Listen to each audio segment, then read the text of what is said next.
You feel that me?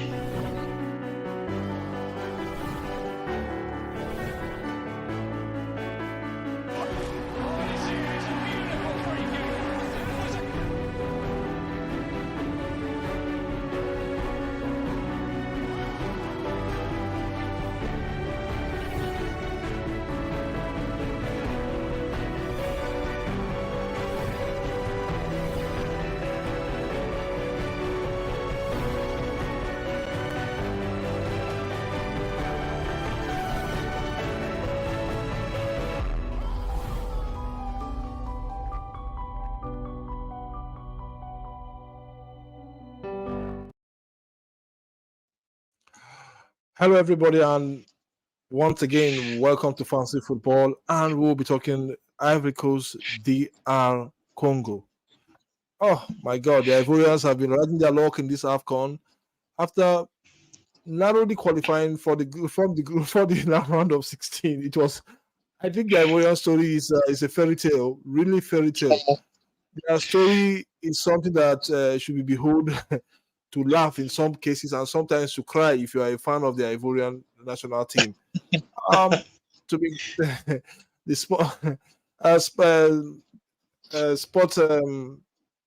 sport bishop, what do you think? Because I don't need to introduce you once more again. So Anyway, if you are in Israel, you will just marvel to listen to the story of the Ivorian national team in this AFCON that they are hosting. Then if you're an Ivorian fan, you cry every day because I think I think the second name of the Ivorian national team in this AFCON is almost. And by the time you think of almost, you see them, they find a way back. They always find a way back. They always crawl back. We'll talk about that in the show going forward. But the Sport Bishop, and good to be here once more to talk about this match between Ivory Coast and DR Congo. thank you very much. Yes, in this match, will it also be almost for DR Congo? Will it be almost for them? Or I think it will be Uhuru for Ivory Coast once more? I think if you look at the story of Ivory Coast, I tell you, it inspires so much emotions. Like you said, it's written in the stars. You cannot ask for a better storyline than this. This is the biggest storyline in the AFCON for a team who was sinking in relegation waters, almost being dumped out of the competition to find yourself in the semi-finals of a competition. Tells you it's a story you want to tell your children. Your children want to tell your children. I think the fans of Cote d'Ivoire are still in let's say they're in high heavens. They can't still believe their luck. Because it looks like so close yet so far, and then at some point they became they got to the end. They say like they say in the local palace, all is well that ends well. It seems as bad as the tournament has started for them, and the fact that this is a team that finished bottom of their group, third in their group, losing 2 matches, probably 4-0 at home, caused almost a riot at Cote d'Ivoire. This is the same team that had to wait to penalty shootout to win the round of 16. The same team that scored 2 late goals in the 90th and the 120th minute. In that same game, they had 2 red cards and still made it to the semi-final. This is the same team that fired their manager after the group stage, thinking it was the end of the road for them. I got a local-based coach fire. Come on, the story is more than fairy tale. I think it's a story for the tabloids, for the books. I think somebody should be writing that story right now. I want to ask who wrote this script for Ivory Coast before this? I don't think the book makers would have written it as well as it panned out, because they would. It looks like it's the god of soccer. There's like I tell you, there's anything like God of soccer, has been smiling down from the heaven on the Cote d'Ivoire. Everything they tend to do turns to gold. Who would have thought that Adingra would come in as a substitute in the 80-something minute and score in the 89th minute? Who would have thought that Diakite, who has not been so fantastic in front of goal, will score a backflip? Who would have thought? Who would have thought that Mali, with all the chances they created and all the chances they had, they would have failed to score, hit the back of them more than once? Who would have thought that Cote d'Ivoire would concede the penalty and still not concede in that game in the first half? So I tell you, I don't know who would have written this script perfectly well. Only the God of soccer would have. Nobody saw this coming.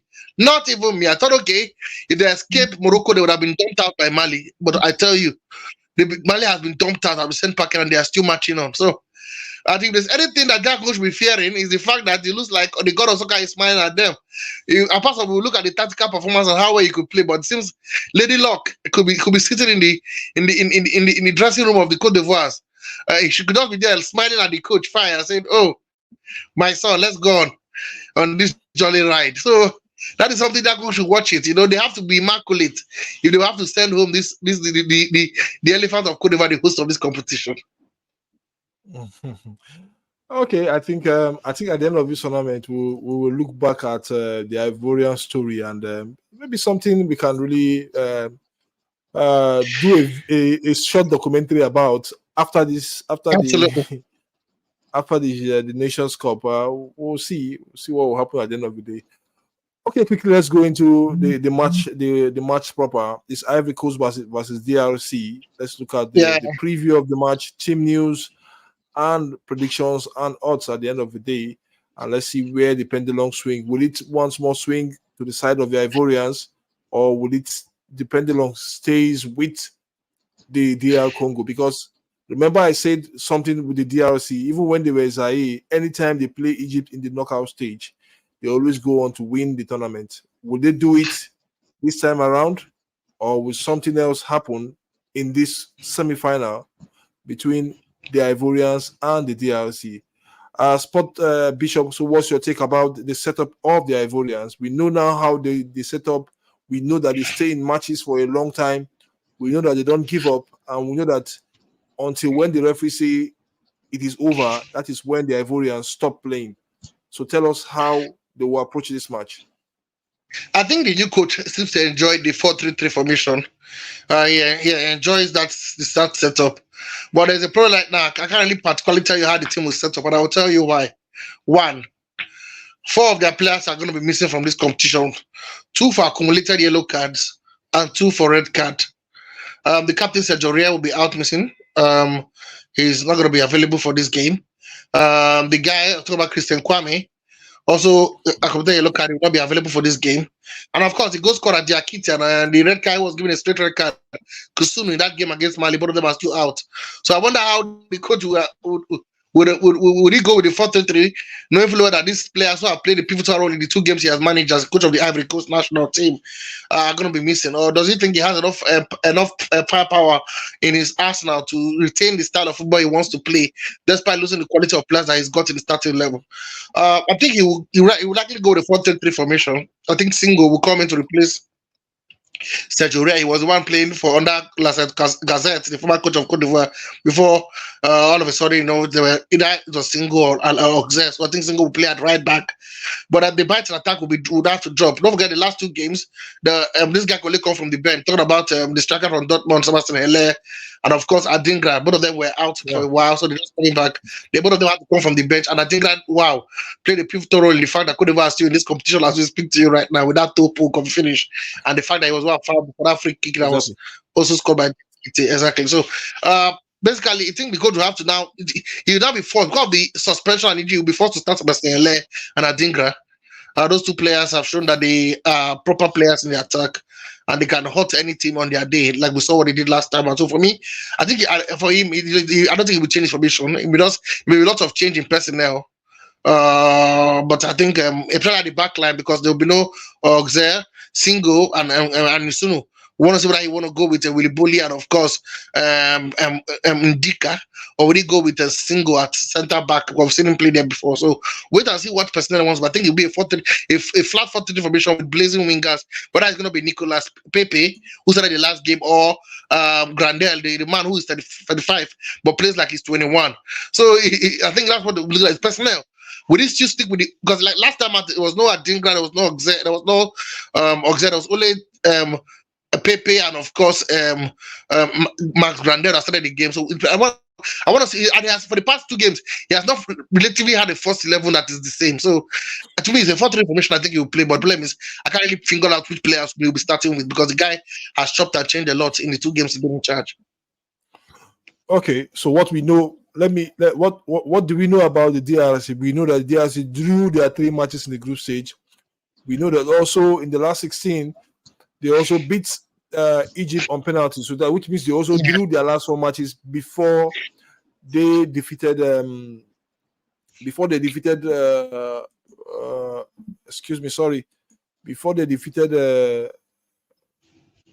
who in 3 goals to 1 before they defeated Guinea by 3 goals to 1 in the round of 16. Sorry guys, they defeated Guinea 3 goals to 1 there, so that which marks their first 90 minutes victory in this competition. Yeah. So I think they'll be boxing with confidence, despite they'll be playing against the 12th man, I will call it, of Ivory Coast. I think the fans of Ivory Coast have really played a pivotal role in this competition, especially after narrowly qualifying from the group stage. The fans went behind the Ivorians. We saw that also in the match against Senegal. The fans were behind them. We saw it also in the last match against Mali as well, knocking out 2 West African football powerhouse. So, how do you think the Leopard will set up in this match against the Ivorians? Is it as usual, or will the manager tinker with the formation go into this match that will be played by tomorrow?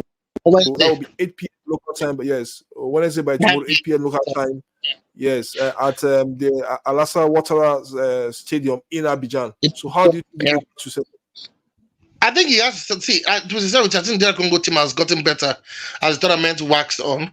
Like you said, 4 draws in a row, but the 4 draws, you see that there's this understanding and this cohesion that they got. I think they progress as the tournament goes on. So you don't take them, you take them lightly at your own peril. I think the 4-3 formation has been their style, and the good thing is in every position in that team, there's been an experienced campaigner, from the goalkeeper where you have Mulenga, to the defense where you have Chance Mbemba, who has been solid. He scored in the last game, that equalizer against Guinea that started the comeback. You look at the midfield, you have the likes of Kakulta with his passes and his creativity, and then attack you have Wisa and Cedric Bakambu. Good news, like you did say, this guy will be returning back to the team. Kakulta, he missed out the last game, picked up in knock in the training just prior to that big game against Guinea, and they did not miss him because despite him not being available, Wisa was on target, Charles and Mbemba was on target, and the other guys, Wisa scored the penalty in that encounter. They all turned up for the team and they played the better football than Guinea. Guinea will try to make it physical, but DR Congo very good with set pieces, which is very important key to their how far they will go in this tournament. Very good with their ball retention, and of course very good with their crosses at goal. So to me, I think the threat is going to be from their wings. How the deliveries of the likes of Gabe Kakuta and Visa will be for the likes of Cedric Bakambu, because it seems to be their threat has always come from the crosses coming in, set pieces like free kick and corner kicks as well, for the likes of Charles Bemba and the other guys from the back who also are very good in the air. So for me, I don't think they could need to change it against DR Congo. What they need to work on now is the physical. It needs to make the game a bit more physical. Though they are a very good physical team, look at them; they are very strong and they are brute. We saw that against Guinea. Guinea tried to make it physical, and for the first time, a team outwit Guinea to their physical game. Thought about DR Congo. So for me, I think they need to make it more physical against Ivory Coast, because Ivory Coast, to be sincere with you, I've tried to figure out how they play. Whether it is tiki-taka, Joko Bonito, you can't really seem to find out what exactly their style is. But what you can say about the Cote d'Ivoire team is that they come out fighting. They come out fighting. That's what they do. They fight from the start to the finish. The fans keep on screaming their name, keep pushing them to the high heavens. Don't forget that stadium last time we played was a 40,000 capacity stadium, but it looked like the stadium was filled, that it was almost 70,000 people in that stadium, because even me watching it on TV, it looks like the stadium was jumping. That's how well they pushed that team to. So that will have to make it a bit physical. First thing they need to do is to silence the crowd. How do you silence the crowd? The first 10 minutes, withhold the pressure. Make the Cote d'Ivoire team look ordinary. Try and get an early goal. That will help silence the crowd.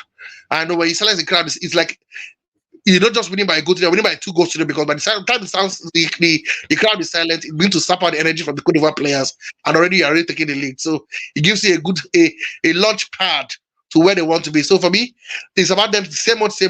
Good news, like I said, the counter return, add more bite to the attack, more experience. We know him played with Chelsea and some top leagues in Europe, and then make use of what you see. You always say, play to your strength. The strength for this DR Congo team is their set pieces.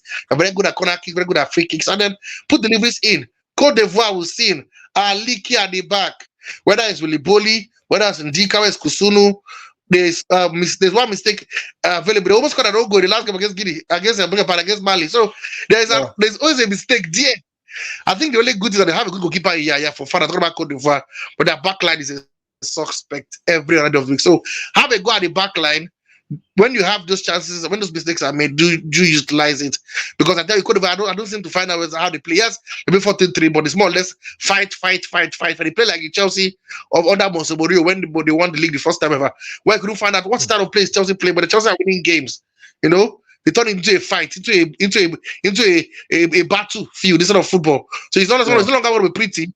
It's not going to be pretty. It's going to be very frantic and very effective. So I think all they do is keep playing their game, get an early goal to silence the crowd, and then they see where it takes them from there. But I think they've got a good chance to beat this Cote d'Ivoire team. I think the Cote d'Ivoire team are ordinary. Apart from the fans that they've got an extra leg with the fans, jumping at the stadium, they looked very, very, very beatable.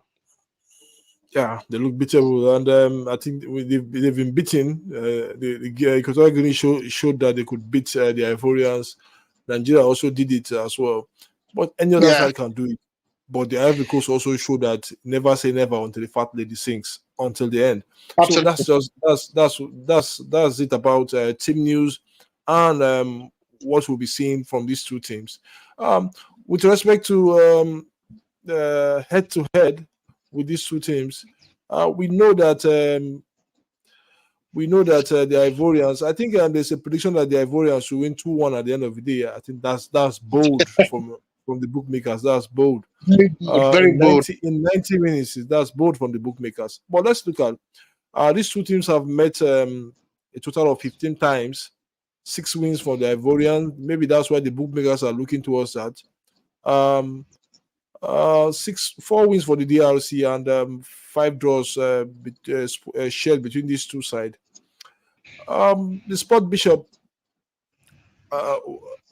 Let's take. I'll come back to you. Let's take a short break quickly here, and then we'll come back to you.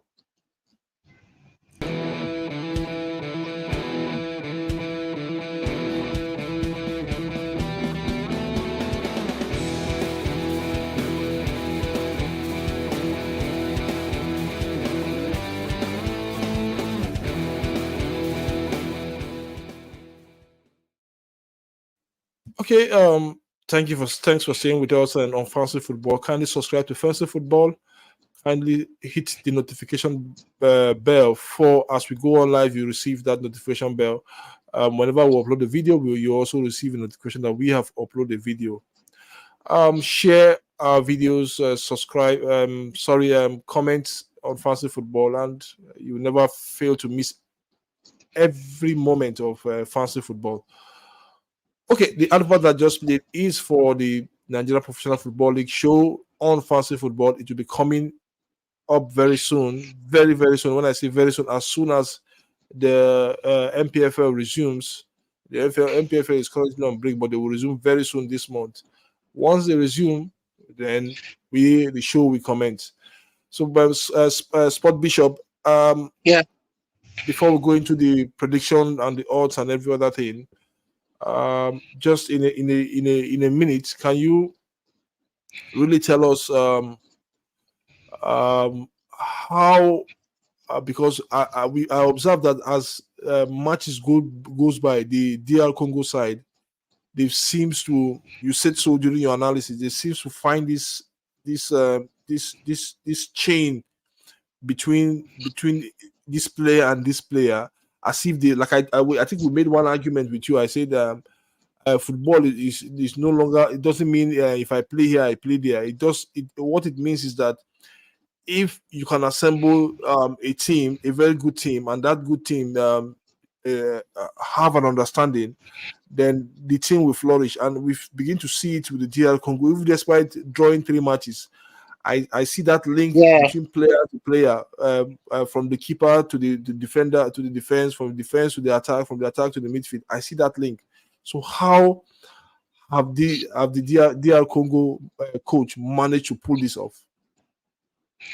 I think it is more or less continuity. But you don't see, and I hate coaches who just change for the sake of it. The fact that he kept the core of the team for the first 4 games, and now 5 games, he didn't change any player because he wanted to just change. He changed it because the player was not doing well. And so he has kept, like, in every game, you realize that he's making only 1 or 2 changes from the starting lineup. So because of that, they formed the kind of bromance. It reminds me of the Spanish team that won the World Cup in 2010. After the first game, the coach just tweaked a little thing from the team, 2 or 3 players, and then they kept it as it was up until the finals without making a pinch of change from the starting lineup. So for me, the fact that he has kept, see, when you chop and change, especially from your back line, I don't believe in changing your back line. I believe in stability at the back, stability in the goalkeeping department. I don't think you can have play one go back to that, play another go back tomorrow. There will be no communication, no continuity. Change the attack sparingly when needed. And that's what he has done. If same players keep playing every game, they have to improve. They will improve. It's not rocket science. Whether you as a coach want them to improve or not, by the time he plays the first game, he sees him run like this and does not give him. The next time he runs like that, he will give him. And when he runs the third time, you realize that that's his trademark. He keeps on giving him. When the player plays the player, realize that anytime he plays the ball in the air, it's a chance. And he plays on the ground, that chance is spawned. He doesn't have. He doesn't need a soothsayer to tell him that put the ball in the air for me. So I think the fact that he hasn't changed much in the starting lineup, kept the core of the same team for as long as the tournament has been so far, has brought that bromance, that understanding, that cohesion, that cohabitation between both the 2 parties. So for me, that's the key to how DR Congo has improved as the tournament gone by. Defensively, they've improved. The midfield, they've improved. The attack, they've improved. And it tells you that, see, as much as we want to blame the coaches who play the national team, you just have 1, 2, or 3 or 4 days you train and then you can't play a game. So that question cannot be there. You cannot build it overnight. So, but the more games you play, the more better they become. And that's why I think because despite them being the host, should be scared. They should also look at this DR Congo team as a team that is improving per game. And I must mention, this team has failed to lose a game. 3 draws in the group stages, a win on penalties in the round of 16, a convincing win in the quarterfinals. It tells you they only know how to win games. So we'll see. But today they'll be tested. Tomorrow they'll be tested. I beg your pardon. And let's see how they will survive the onslaught of Cote d'Ivoire and their 40,000 fans. Or even more, because they're playing Abidjan. There will be in Abidjan the 60,000 capacity Alassane Ouattara Stadium. They'll be there and they'll be chanting their heroes to see if the names of their heroes to see if they could win this match at the end of the day. So exactly, that is just with regards to. Okay, I hope for those pointers that are out there watching us, for Ivory Coast, for them to win this match, the odds favor them. 95%, that is 0.9%, 95% for them to win this match based on the odds we have.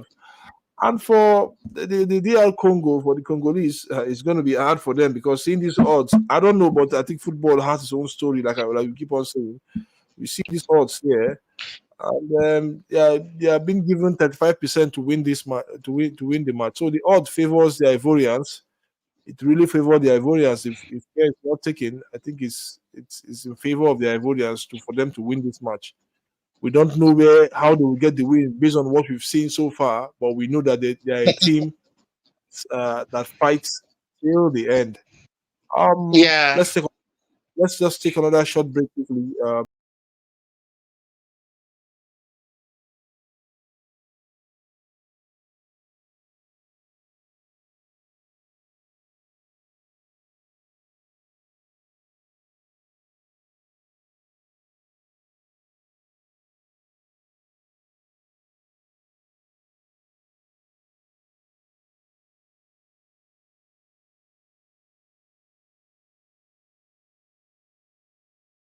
So we'll also be talking European football here. We'll be looking at the top 5 European leagues in Europe. from the Premier League to the La Liga to the Serie A to the Bundesliga and to the French League on. So those are the leagues we'll be looking at. We'll be looking at in-depth analysis and 1 hour in-depth analysis of this team, like no one can do on YouTube. We'll look at it and we'll break every match down, all the tough matches down from the beginning to the end.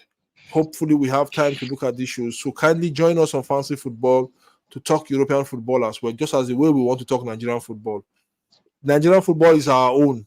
European football is something we are also excited about, and we watch it every day. We use it as a mix to look at how our football will improve. And the sport doctor will be the one to do justice to that when it comes to analyzing the European football, including the Nigerian football as well. So just stay tuned to us. We will bring you those shows as they come. We still have more shows coming up, more content that we'll reel out. Hopefully, we'll have that capacity to take you people to the next level. The Sport Bishop. So, what's your prediction at the end of this game? Oh wow! And now you've brought. I look at my crystal ball. It hasn't failed me so far, except in the final day of the semi-finals. Wow, it failed me badly because Cape Verde, where I thought after playing all the good football, missed 4 penalties. Wow, who would have thought about that? And then was it DR Congo? Yeah, DR Congo dumping out. Wow, in such a manner. In such a manner that not DR Congo. It was the other team Nigeria is playing. What's the name of the team? Cote d'Ivoire dumping out Mali. Anyway, let me look at my crystal ball. I think it was 50-50 for you in the quarterfinal. So I think you just take it 2 out of 4. That's good. Yes. It's good. So let me start on a good note today. As much as I love Cote d'Ivoire, I don't know why. I think DR Congo will sneak a victory in this one. They'll just sneak a victory. 2-1 victory. Maybe after extra time. Okay. Maybe during extra time. 2-1 victory. Cote d'Ivoire to win this one. 1 victory. DR Congo to win this one. Cote d'Ivoire, they don't flatter me. Even if with the victory, you see they're not convinced. And that's why when they celebrate it, you know that they know they fought for it. This one, it just ends up. Yeah, so exactly. So I think DR Congo will just win by 2-1. They'll have enough firepower in them to win by 2-1. Okay, 2-1 for DR Congo. Okay, you can also watch you can also watch our other video, the earlier video we did on Nigeria versus South Africa. Watch it. Yeah, I think that's also a nice analysis on how Nigeria and South Africa will go about their match. Thank you guys for watching Fancy Football. We'll be back here tomorrow to take reactions of the Nigerian game versus